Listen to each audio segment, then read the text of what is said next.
नमस्ते, सत श्री अकाल। 2025 नया साल आप सभी के लिए, देशवासियों के लिए बहुत अच्छा हो। पुराना साल जा चुका है, नए साल के इस्तकबाल में पूरे भारतवासी एक जश्न मना रहे हैं। युवाओं में अलग से एक जोश है, एक उत्साह है। पुराना वर्ष गया, पुरानी बीते बातें सभी युवाओं से निवेदन है भूलें और नए वर्ष में नए काम की आप शुरुआत करें।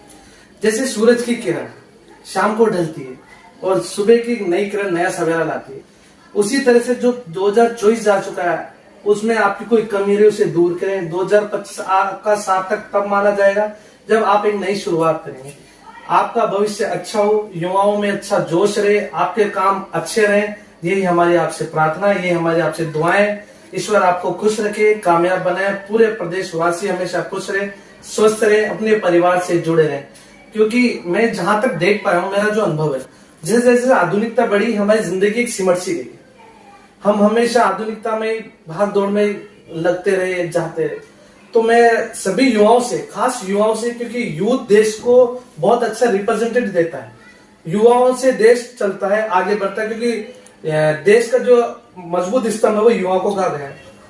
हम आजकल देख रहे हैं कि युवाओं की जिंदगी मोबाइल में सिमटती जा रही, बहुत भाग दौड़ हो गई, जिंदगी बहुत भाग दौड़ में गुजर रही। तो मेरा सभी से, एक प्रदेशवासियों से एक संदेश रहेगा कि भागती दौड़ती जिंदगी में आप अपने व्यक्तित्व को, अपनी सरलता को ना खोइए, अपने परिवार से जुड़े रहिए।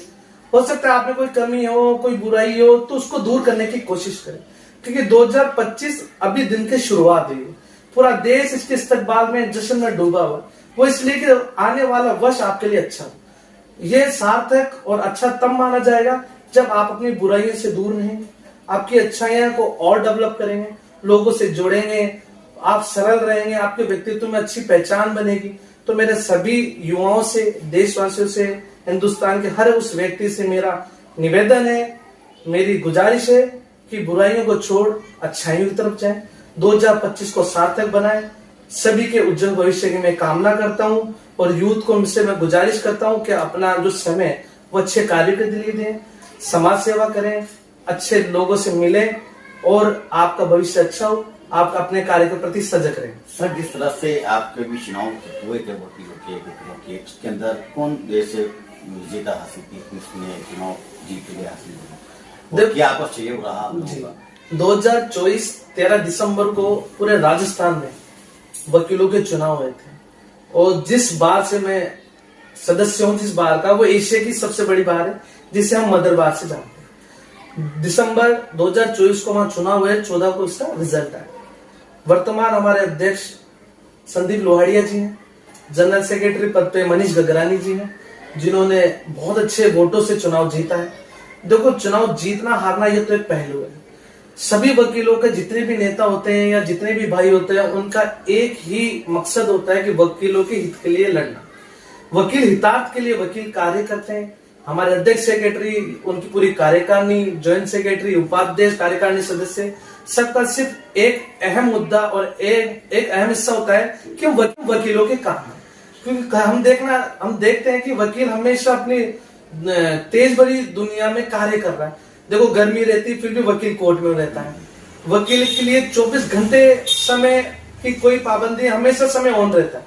किसी भी क्लाइंट की समस्या हुई, अपने की समस्या हुई, किसी प्रकार की समस्या का वकील हमेशा भाग दौड़ में भागता रहता है। तो 2024 में जो हमारे चुने गए अध्यक्ष साहब संदीप लोहाड़िया जी, मनीष गगरानी जी की पूरी कार्यकारिणी चुनी गई थी, जनमत से वो चुने गए। सबने बहुत ही लाड़ प्यार दिया। वकील हितार्थ के लिए कार्य करते हैं, वकीलों के हित के लिए कार्य करते हैं, उनकी अच्छी पहल के लिए कार्य करते हैं, इसलिए उनको चुना गया।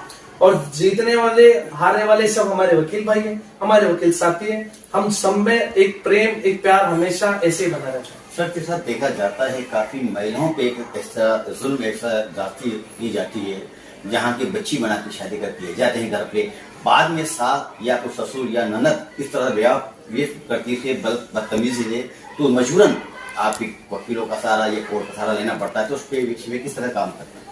देखो, कहते हैं कि जब मुसीबत आती है ना, तो पूरे द्वार बंद हो जाते हैं सिवाय वकीलों के। क्योंकि जब मुसीबत आई है, चाहे देश में मान ले, चाहे समाज में मान ले, वकीलों ने बहुत आगे चढ़ के मजबूती से अपना कार्य किया। अब हम समाज को देखते हैं तो मैंने फिर कहा कि आधुनिकता में हम कहीं ना कहीं घिरे हुए हैं। जब परिवार अब किसी बहू को अपनी बेटी समझे, बहू को अपनी सास अपनी बेटी समझे, तो मेरा मानना है कि कभी विवाद उत्पन्न ही नहीं होगा। विवाद कहीं ना कहीं हमारे सामंजस्य नहीं बनने की वजह से उत्पन्न होता है। कहीं हम अपना सामंजस्य स्थापित नहीं कर पाते, या आधुनिकता की वजह से हमारे कम्युनिकेशन गैप रह जाता है, एक उम्र का तकाजा, एक अनुभव समझ लीजिए। तो मेरी सभी से एक गुजारिश रहेगी कि लड़की आपकी बेटी है, आपकी बहन, और सबके परिवार में बेटी, बहन, रिश्तेदार, बुआ, नानी सब रहते हैं। तो मैं समाज के लोगों से एक दरखास्त करना चाहता हूँ, एक रिक्वेस्ट करना चाहता हूँ कि परिवार को जोड़ना सबसे बड़ा सुख है।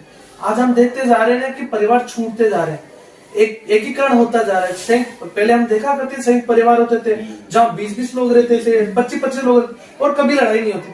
लेकिन जैसे जैसे हमने पुराने कल्चर को भूलते गए, लोगों में एकता टूटती गई, लोगों में दूरियां पैदा हो गई। आज पड़ोसी से बात नहीं कर रहा, परिवार में एक दूसरे से बात नहीं कर रहा, तो कहीं ना कहीं एकीकरण हुआ है। एकीकरण की वजह से हमारे बीच की दूरियां बढ़ गई है, मोहब्बत खत्म हो गई है। तो मैं सभी लोगों से गुजारिश करूंगा कि सबको अपना समझे, क्योंकि सबके घर में बहन बेटी होती है।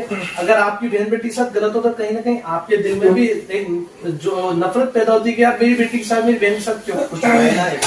कहना है